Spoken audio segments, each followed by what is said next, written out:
Running a Fever, episode 388, Aging Reversed, Part 1, Introduction.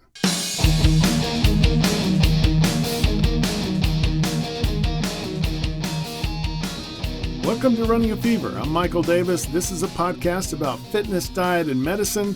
My goal is to live a long, healthy, happy, active life right up to the very end. And I want to do that by loving my life enough to make it last as long as possible. I am very excited about the series we're starting today. Every episode, I state my goal, to live a long, healthy, happy, active life right up to the very end. I want to focus more on these simple topics this year, and we're starting with the long part. Living a long life has been a common desire as long as humans have inhabited Earth. Though its origins are much earlier, since the 16th century and the travels of Juan Ponce de Leon, the legend of the Fountain of Youth has been a symbol of this longing for immortality. And though no one we know of has found the legendary waters, modern medicine is still looking for its metaphorical equivalent. There are many questions that need to be asked when considering this topic, such as, how do we define life? Why do I want a longer life? What is the price I will pay, financially, physically, or karmically? What are the moral effects? What is the procedure? Will it hurt? What would I do with all the extra time I would have? One of the questions I'm thinking about personally is whether any of my current ailments could be cured or corrected. Is long life only possible for those who are perfectly healthy? Many of these fall into the category of the old saying, be careful what you ask for. What if you would have to work 20 hours a day for the rest of your long life to pay for the solution? Would you want to live a long life as a disembodied head?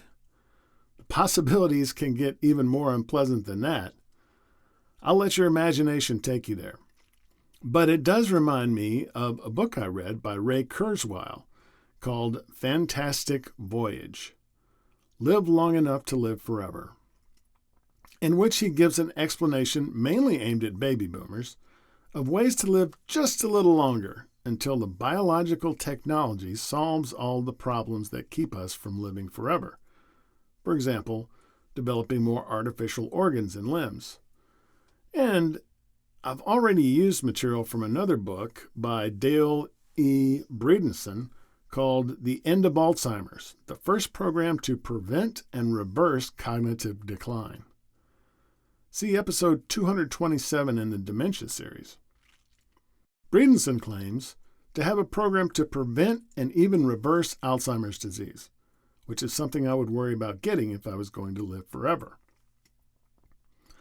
I'm inspired by a book called Lifespan, Why We Age and Why We Don't Have to, by David A. Sinclair, Ph.D., with Matthew D. LaPlante. Sinclair is a professor of genetics at Harvard University. In his book, Sinclair attempts to answer some of the questions we just went through. His theory is that aging can be stopped if enough resources were devoted to it. And he goes into the technical reasons why this is the case, and makes the case for classifying aging as a disease. A word of warning. While you don't have to be a PhD to understand the book, it is very technical at times. It's not for the faint of heart. So, here are the topics we'll cover in the series. Reclassifying aging as a disease. The idea of aging as a treatable disease and its implications for medical research and funding. The information theory of aging. Let's explore how aging is viewed as a loss of information in our epigenome and the science behind it.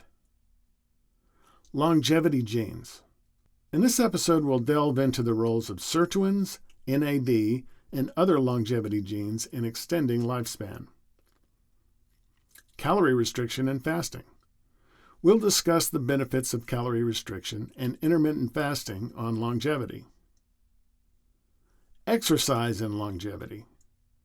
This episode examines how different types of exercise can activate longevity genes and improve health.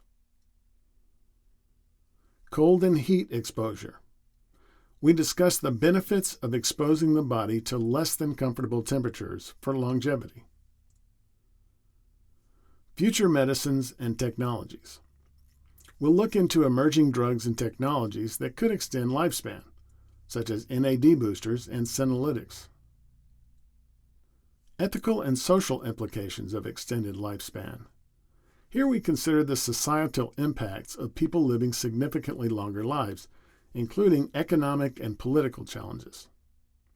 I hope you're looking forward to getting into these topics and answering some of the questions we've discussed, and hopefully some of your own you may have come up with.